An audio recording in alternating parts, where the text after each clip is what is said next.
Right, this is an interchangeable demo with the LFP, the SLT, and the SIG 200. So this is the field level application as it goes up. So does the SLT.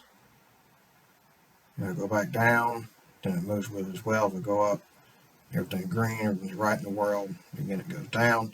If it sees nothing, then it's completely red, indicating something bad. So I've also got an FB10 here. So I've got this set up as a backup and restore so I can flip back and forth between different things. And the SIG 200 will reprogram the SLT depending on which port it's on. So give it a second, it should pick it up. And that's programmable, so it's completely different. It's condition monitoring. The red one is temperature. Then I've got Prevam Max, and then shock. Dual demo. Again, if I wanted to go back to demo in the LFP,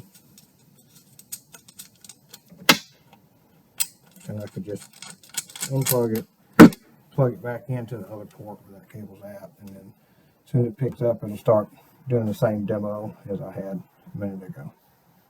That's it.